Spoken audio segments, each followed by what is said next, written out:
A grande verdade é que eu sou um diretor de teatro, mas o que me seduz, o que me encanta é contar histórias, né?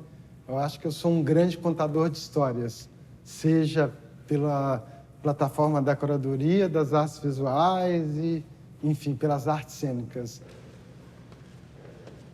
A gente sempre entendeu que o museu é um espaço, além das características, vamos dizer assim, formais, de colecionar, conservar, expor, a gente queria que, de fato, esse lugar fosse um espaço que tivesse uma dimensão crítica, que pudesse fazer com que o carioca, com que o espectador pudesse, de fato, a partir da experiência que ele tivesse, se relacionando com a exposição, com qualquer exposição que a gente montou ou quisesse montar, ele pudesse sair daqui, de alguma forma, tocado.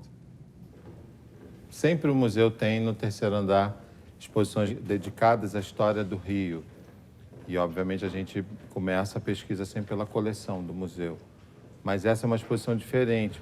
Ela, por um lado, mantém a tradição do museu, trazendo obras da coleção, mas é uma exposição que encara o presente. Tem muitos artistas jovens, né? Mais de 100 artistas.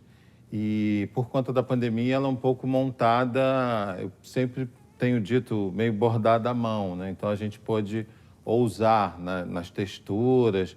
Foi um tempo muito longo de montagem, tanto da parte da cenotecnia, quanto da própria montagem de obras. E aí, logo no desenho da exposição, quando a gente foi discutindo com o arquiteto, a gente falou, vamos começar com uma obra da coleção.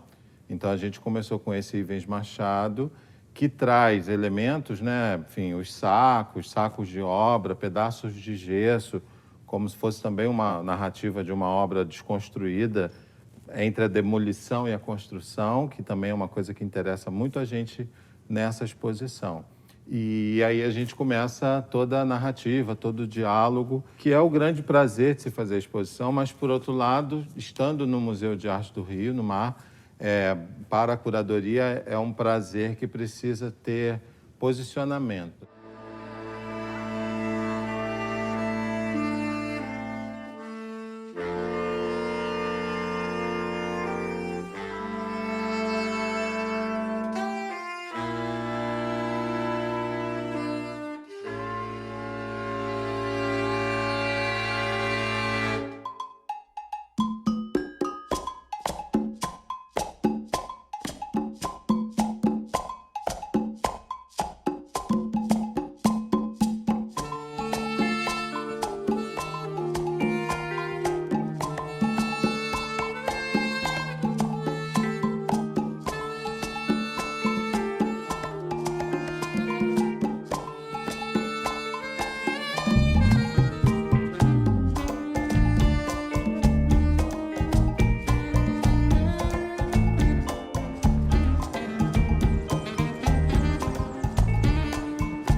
Colecionar por quê? Para quê? Para quem? O quê? Então a primeira pergunta era colecionar para o Rio. Cumprir os vazios das coleções do Rio, não deixar esse abismo profundo que o mercado, tantas vezes voraz, constitui com relação aos acervos públicos. A segunda é colecionar para o Brasil. Terceiro, para o mundo. É um museu que se define como um museu suburbano. Suburbano, tecnicamente, é todo aquele que não habita o centro da cidade. E, no caso do MAR e do Rio de Janeiro, suburbano é aquele que mora longe do centro, que mora longe da Zona Sul, que está excluído. E creio que uma das joias do MAR é o seu público.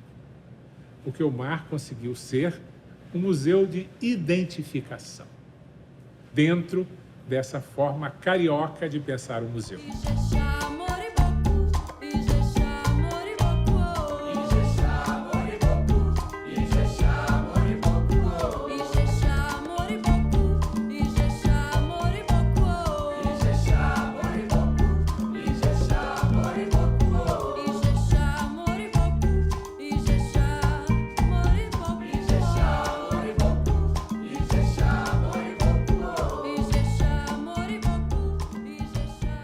projeto do museu ganha outra dimensão. Ele nasce primeiro como uma pinacoteca, com um programa um pouco mais tímido.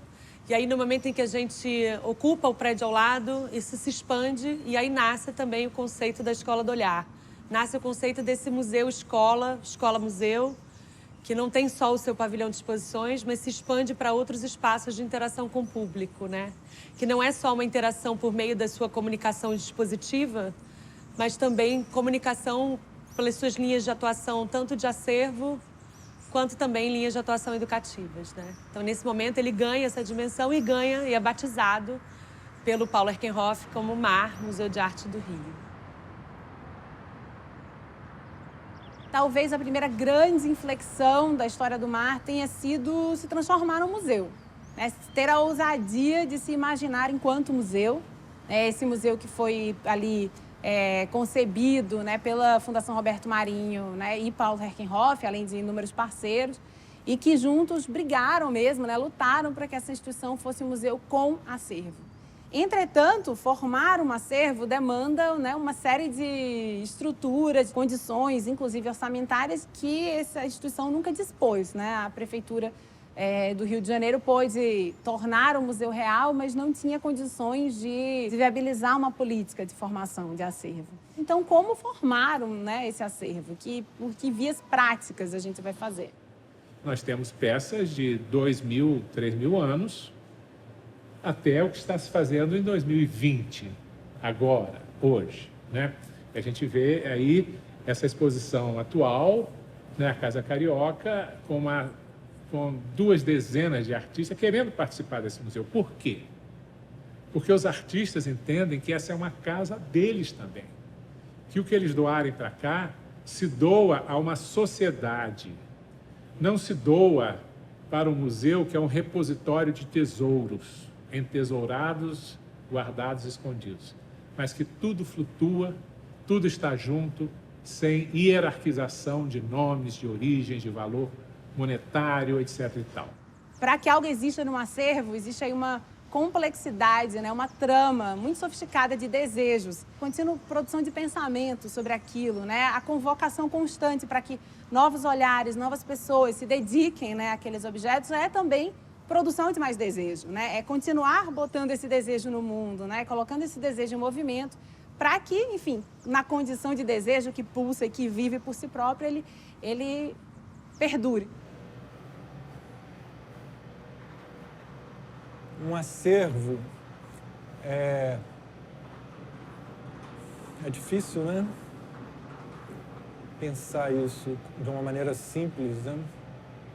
Mas um acervo não é simplesmente uma questão de conservação, mas é uma questão de resguardar pensamentos e tornar eles disponíveis para a humanidade, para as pessoas poderem usá-los no seu processo de pensar a realidade, de pensar a si mesmos, né?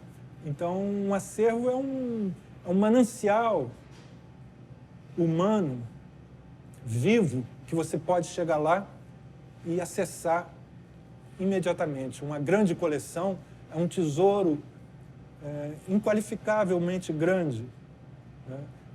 Para um país, uma coleção de arte significativa, como nós temos em alguns museus brasileiros, e como tragicamente foi queimada aqui no Museu Nacional, um país ter uma memória dessa natureza é absolutamente importante para o seu povo, porque instrumentaliza esse povo na sua colocação diante da realidade e na sua consciência diante de questões fundamentais para todos nós. O acervo é uma das matérias-primas, né, do trabalho da educação. É a partir do acervo também que a gente começa a olhar para o que a gente vai produzir e como vem sendo produzido as coisas no pensamento museológico. E aí, para poder pensar museu, a gente precisa entender um pouco desse histórico, né? O que é esse museu, de onde ele vem. O museu, no pensamento clássico, assim, ele tem toda aquela história forjada na Europa. Então, assim, esse pensamento hegemônico, de uma arte específica para um determinado grupo social e tal. E aí, assim, acho que é um momento importantíssimo da gente começar, enfim, a repensar tudo isso, né? Isso já vem sendo feito. Então, onde se dá esse pensamento que vem sendo reformado? O acervo é um ponto, sim. Ali a gente consegue identificar quem são esses artistas, de onde ele vem, como eles construíram as suas obras, né? A partir daí, perceber se isso dialoga de fato com a sociedade contemporânea. As pessoas querem se ver e não querem se ver somente no lugar da representatividade, mas também na produção disso. Eu costumo dizer que um acervo de um museu, ele é composto por muitas obras e muitas peças que elas são feitas de materiais diferentes e são feitas em épocas diferentes. Mas cada uma delas é como se portasse uma bomba-relógio. Nós temos muitos agentes que fazem com que uma obra acabe desaparecendo. É a umidade alta ou muito baixa, é a temperatura alta ou muito baixa, é a poluição, são os ataques de insetos, a sujeira, manusear com pouco cuidado. Quando uma coleção não é exibida, ela precisa ser guardada. E ao ser guardada, ela precisa passar por todos os cuidados necessários para que ela mantenha a sua informação da maneira como ela foi produzida. São livros, são documentos, são quadros, são objetos que, reunidos numa exposição, conseguem fazer com que as pessoas compreendam aquilo que foi o seu passado e que ajude ela a construir o seu futuro.